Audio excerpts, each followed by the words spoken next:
Amém? Todos acharam?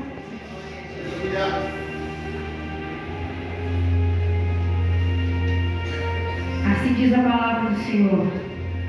Por essa razão, eu me ponho de joelhos diante do Pai, de quem toda a família nos céus e na terra recebe o nome. Peço a Deus que, segundo a riqueza da sua glória, conceda a vocês que sejam fortalecidos com poder mediante o seu Espírito, no íntimo de cada um. E assim, pela fé, que Cristo habite no coração de vocês, estando vocês enraizados e alicerçados no amor. Isso para que com todos os santos vocês possam compreender qual é a largura, o comprimento, a altura e a profundidade, e conhecer o amor de Cristo, que excede todo o entendimento, para que vocês fiquem cheios de toda a plenitude de Deus. Pode se sentar no seu lugar, louvando ao Senhor.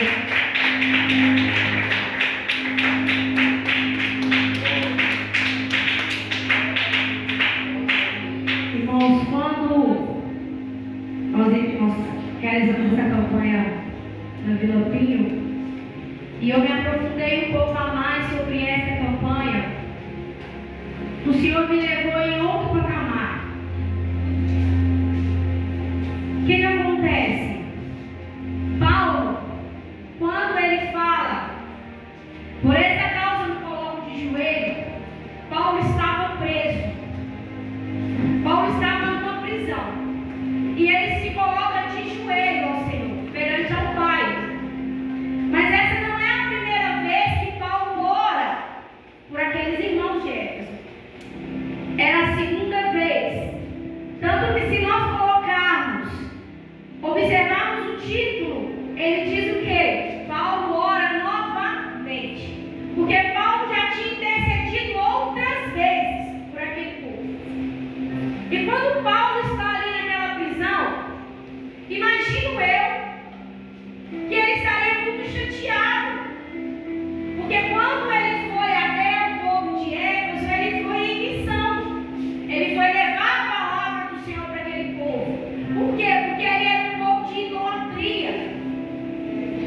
Era um povo que estava ali em pecado. Era um povo sujo. Então ele foi ali em missão levar a palavra do Senhor. E o Espírito Santo revelou para Paulo e disse: Paulo, daqui para frente tu enfrentarás prisões e acusações. Imagino eu se Paulo tivesse desistido. Só que Paulo, ele continua.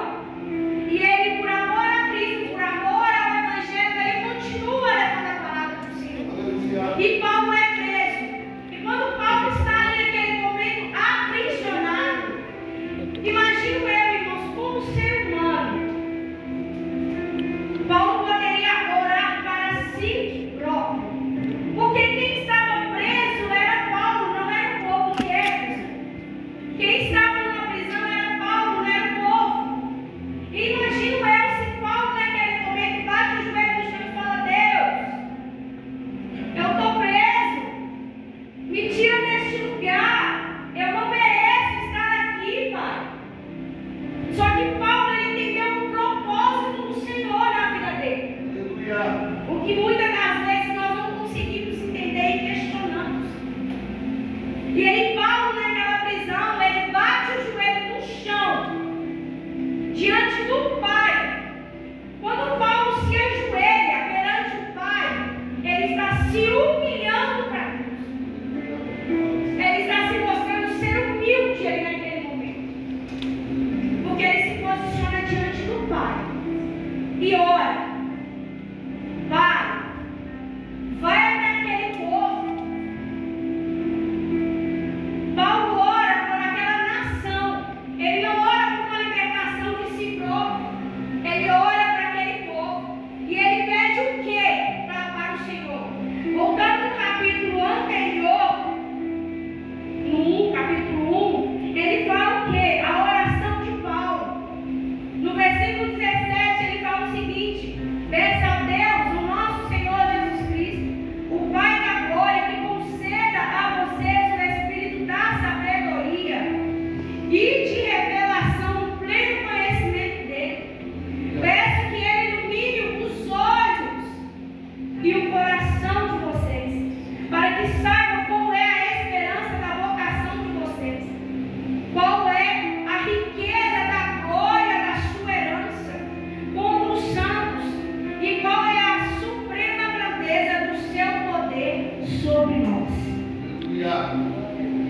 os que cremos, segundo a eficácia da força e do seu poder. Paulo, naquele momento, ele não questiona a Deus. Deus, vai lá naquele povo, faz a tua justiça por mim. Eu estou aqui preso, pagando um alto preço por aquele povo. Eu estou aqui injustamente. Não, Paulo fala: Deus, vai lá. Mostra para aquele povo a tua grandeza. Mostra para aquele povo o teu espírito. Toca no coração daquele povo para que ele se retenha aos seus pés. Abre a mente e a sabedoria daquele povo. Abre a visão espiritual daquele povo. Paulo clamava ao povo e não para uma libertação. E o que muitas das vezes nós fazemos, irmãos, é que às vezes nós estamos numa situação, nós não queremos orar.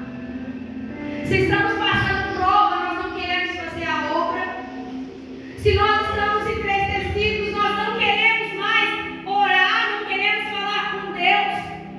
Você já imaginou como estava o coração de Paulo naquele momento? E mesmo assim, Paulo ainda faz de tudo para que a palavra do Senhor vai até aquele povo, porque ele não podia estar ali falando com aquele povo, mas ele escreve uma carta. Ele faz com que a palavra chegue àquele povo. E muitas das vezes nós queremos abrir mão daquilo que Deus tem para nós, porque simplesmente estamos chateados, porque simplesmente não conseguimos alcançar aquilo que queríamos, aquilo que desejávamos, aquilo que planejamos. Aí você fala: hoje eu não vou levar a palavra porque eu estou chateada. E Paulo ali naquele momento, em oração, ele continua clamando ao povo. E o mais engraçado, irmãos, que Paulo ele conseguiu entender o propósito do Senhor. Qual que era o propósito de Paulo estar ali na prisão? Humildade. E muitas das vezes nós não temos. Nós batemos no peito dizendo: eu sou cristão, mas não exercemos a humildade. E muitas das vezes, por não exercer essa humildade, nós nos mantemos presos em situações. E a gente não consegue se libertar daquela situação. Você está aprisionado naquela situação, porque você ainda não entendeu o propósito do Senhor. O Senhor ele vai te levar em certos lugares. O Senhor vai te colocar em certos desertos. O Senhor vai te colocar em certas prisões. Mas é para extrair o melhor que você tem. E qual é o seu melhor? O Espírito Santo.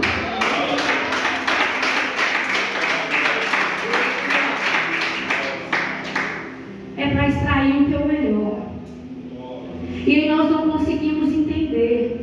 Aí uma situação que acontece na nossa vida, ela tira o nosso sono, ela rouba a nossa paz, tira o nosso sossego. Nós não conseguimos comer, nos alimentarmos, sofremos crise de ansiedade, ficamos preocupados.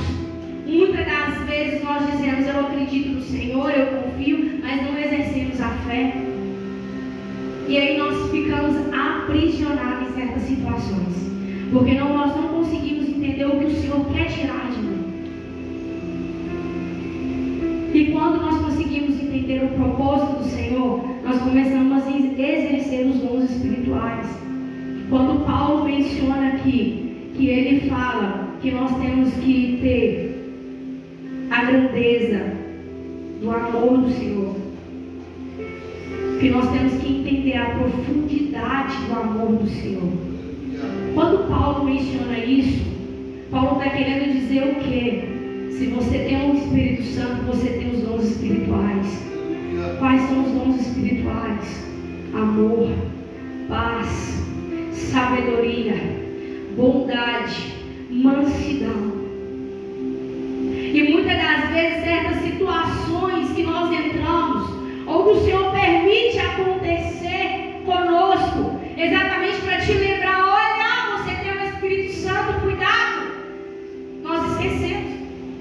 E nós agimos da forma que nós queremos agir, da forma que nós queremos fazer, com a nossa vontade,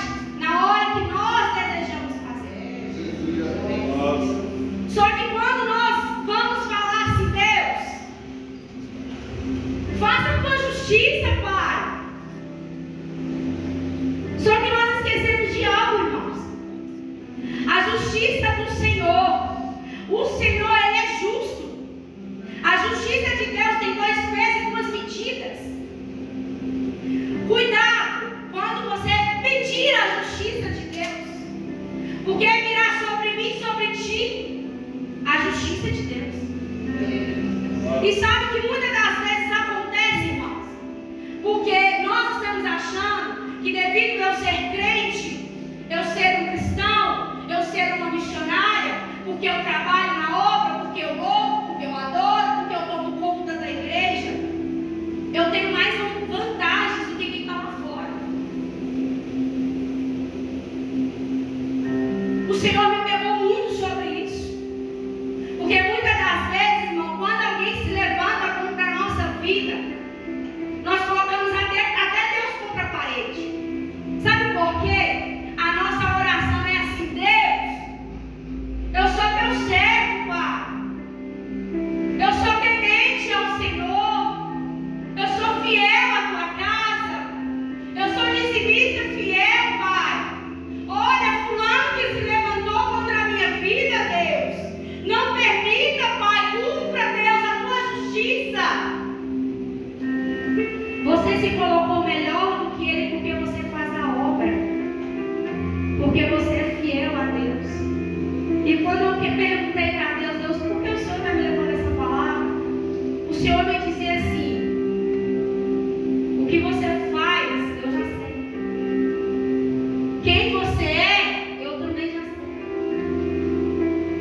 Se você é fiel ou não, eu também já sei. Se você dá o dízimo ou não, eu também já sei. Por que você está me perguntando isso?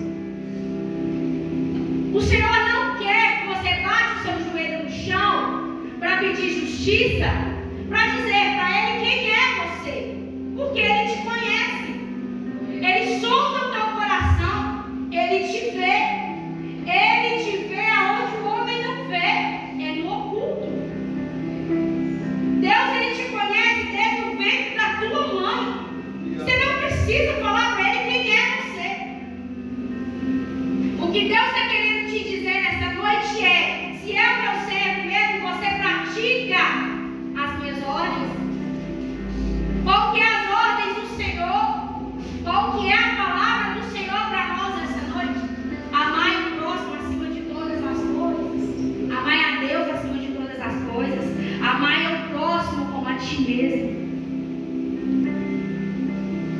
E muitas das vezes eu quero me colocar acima de outra pessoa, porque eu sou uma missionária e Deus tem que cumprir para mim, não cumprir para Ele. Paulo era apóstolo, escolhido de Deus, estava com Deus, vivia o Evangelho, mas ele não se viu em vantagem sobre aquele povo. Pelo contrário, ele disse praticamente: Deus tem misericórdia daquele povo, olha por aquele povo, Senhor. E muitas das vezes, irmãos, nós queremos a justiça de Deus na vida do irmão, porque você está dentro de uma igreja e ele não, porque você faz algo no ministério e seu irmão não. Se Deus resolver vir com a justiça dele, realmente, será que nós vamos estar isentos da justiça do Senhor? Porque a todo momento nós somos pecadores, nós somos falhos como qualquer outro. E será que a minha injustiça tornará justiça na vida de alguém? Quando eu quero dizer sobre isso, irmãos, o que eu menciono sobre quando eu quero pedir algo para Deus, o Senhor, quando Ele fala para nós, ora pelo teu inimigo, não é assim que Deus fala? Jesus, quando Ele estava sendo crucificado, que todos zombavam da cara dele, riam da cara dele, Ele olha para o Pai e fala o quê? Pai, perdoai-os, eles não sabem o que diz. Porque Ele tem compaixão daquele povo. E aí, muitas das vezes nós esquecemos isso. E o Senhor fala o quê? Para os discípulos dele: fazei aquilo que eu vos ensinei. Seja minha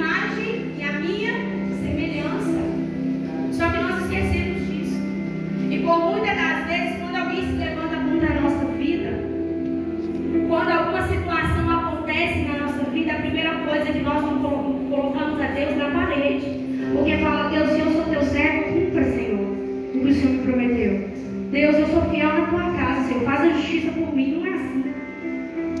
Não é assim. O Senhor está te dizendo, não foi isso que eu te ensinei. Não foi dessa maneira que eu te ensinei. O Senhor está te dizendo, baixe o teu joelho no chão. Seja humilde. E se você errou com o seu irmão também, peça perdão também, Senhor. Eu errei. Eu errei, me perdoa também. Porque eu sou falha. Eu sou pecadora também.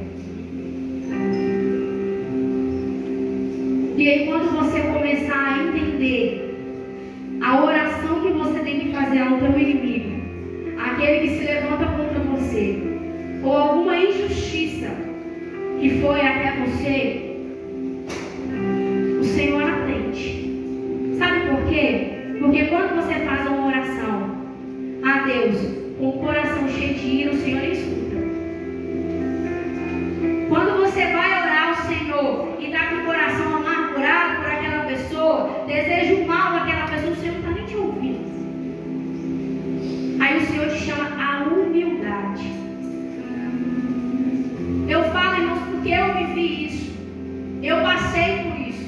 E eu precisei entender. Foi o terceiro erro dessa campanha na Vila Pio que eu dei o meu testemunho. Porque eu e o evangelista Júnior sofremos uma injustiça.